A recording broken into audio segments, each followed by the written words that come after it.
Alors je vous demande d'applaudir et d'accueillir chaleureusement Laurent Verly, qui va vous partager différentes choses sur la politique, entre autres. Bonjour tout le monde. Eh bien, vous êtes bien courageux. Vous voilà déjà depuis 9 heures ce matin à entendre différents orateurs et vous allez entendre maintenant parler de politique. Alors je ne sais pas si le plus courageux c'est que vous êtes là depuis 9 heures ce matin ou si c'est pour écouter quelque chose sur la politique. Mais les organisateurs ont voulu, dans le cadre du thème de cette journée, d'aborder aussi cette question, s'engager aussi en politique. Et pour des chrétiens, est-ce une possibilité? Est-ce quelque chose d'utile ou pas? Alors évidemment, par mon expérience, j'aurais tendance à penser que c'est utile et à penser que c'est nécessaire. Mais il est vrai que quand on est dans le monde chrétien, comme d'ailleurs je vous rassure dans la société en général, parfois la politique a plutôt des mauvais côtés. Parce que parfois on aime bien, et ceux qui me connaissent savent que j'aime beaucoup les trains, donc j'utilise quelques images de trains, ou en l'occurrence, si je ne fais pas trop d'erreurs avec la télécommande, des images où il n'y a pas le train. Est-ce qu'on aime bien regarder passer les trains ou est-ce qu'on aime aider à faire en sorte qu'ils puissent passer? Est-ce qu'on est plutôt à être assis sur une chaise longue et parce que le train a du retard, plutôt que de chercher à faciliter que le train passe, à simplement dire rembourser? Mais il est vrai que la politique, parfois, c'est incompréhensible. C'est parfois négatif, c'est parfois des décisions qui ne permettent pas de s'y associer parce que tout bêtement, le pont n'est construit qu'à 2/3. Ah mince, on a oublié de finir le pont. Ou bien, d'aucuns, et c'est une vérité, mais comme beaucoup d'éléments de notre société, j'ai souvent tendance à rappeler que la politique n'est que le reflet de la société en général, on a tendance à penser que la politique est un panier de crabes.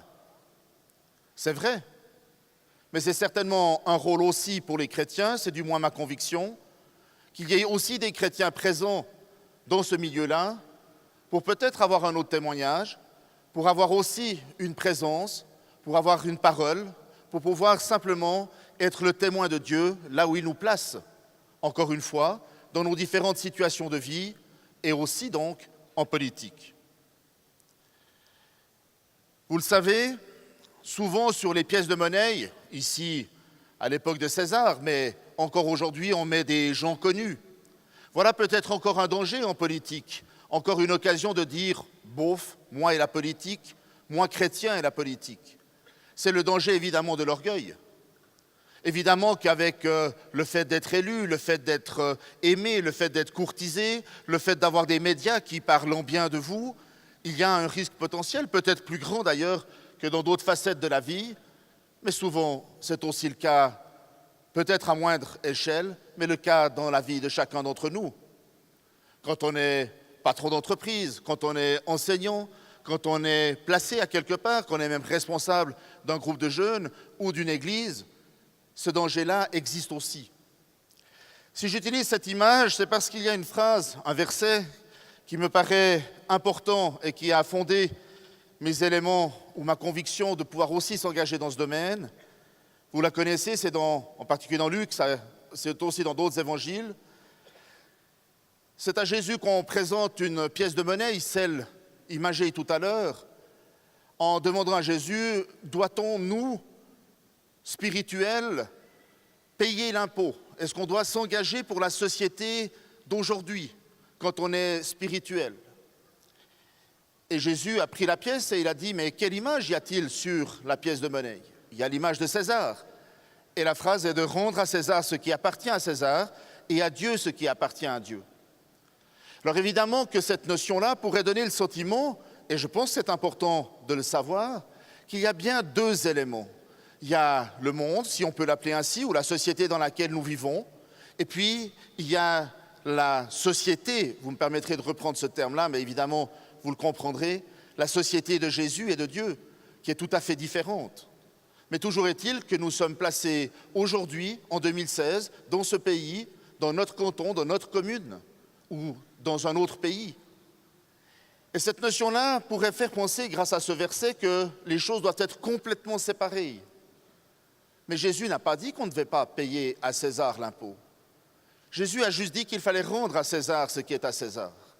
Et je pense que dans cette conviction-là, il est encore là aussi important que des gens s'engagent. Des gens s'engagent, pourquoi? Je vais essayer de... Voilà. Parce que la politique à la base, c'est quoi? En grec, c'est la gestion de la cité. On a tous besoin que la cité dans laquelle nous sommes soit gérée.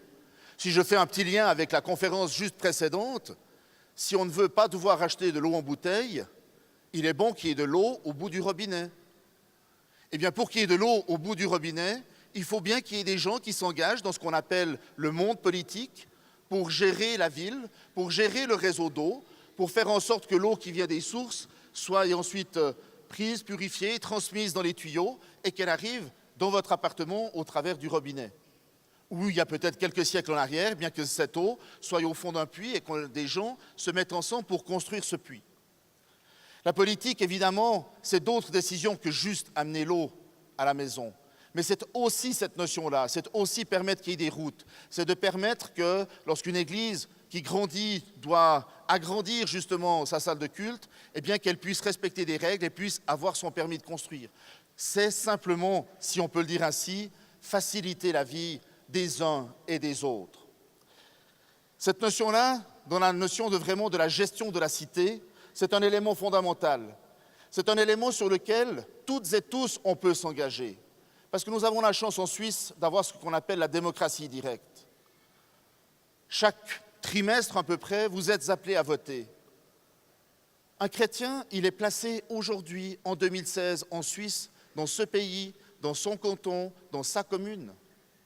Un chrétien a à faire passer un message. Et en plus, grâce à la démocratie directe en Suisse, nous avons ce privilège de pouvoir faire passer ce message au travers des votations, au travers des élections. Ne manquez pas ce premier engagement. Si on reprend le thème de la journée, on peut tous changer une chose, on peut tous, au travers des votations, changer des choses.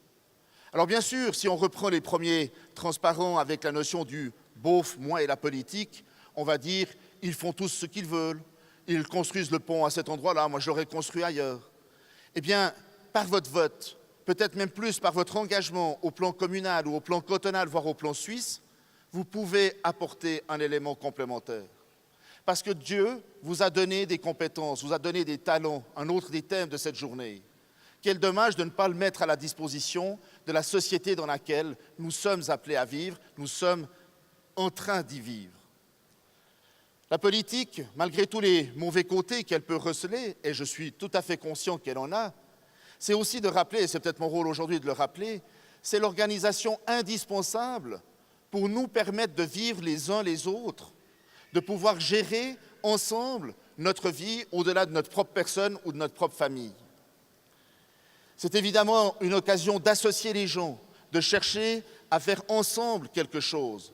Voilà une belle image aussi tout à fait chrétienne, de le faire ensemble.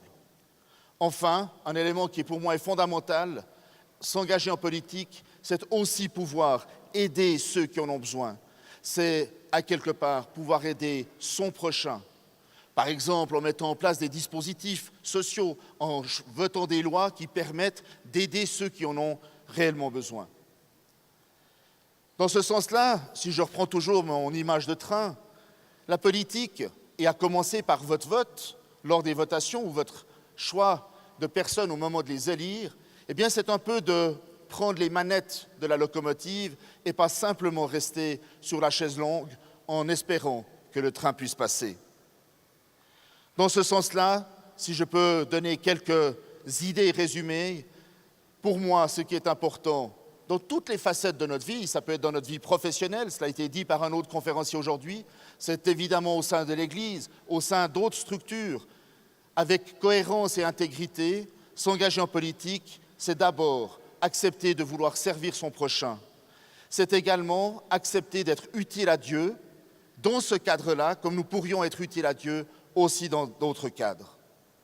Mais ne nous leurrons pas, rappelons-nous ce verset, rendre à César ce qui est à César et à Dieu ce qui est à Dieu. Un prêche politique où un discours politique n'est justement pas un prêche, au même titre qu'un prêche spirituel n'est pas un discours politique, c'est bien les deux éléments qui sont nécessaires et qui nous permettent d'avancer. Dans ce cadre-là, engagez-vous, réengagez-vous, vous connaissez la phrase, mais surtout, n'oubliez pas que vous aussi, vous pouvez agir en politique. Bonne fin de journée.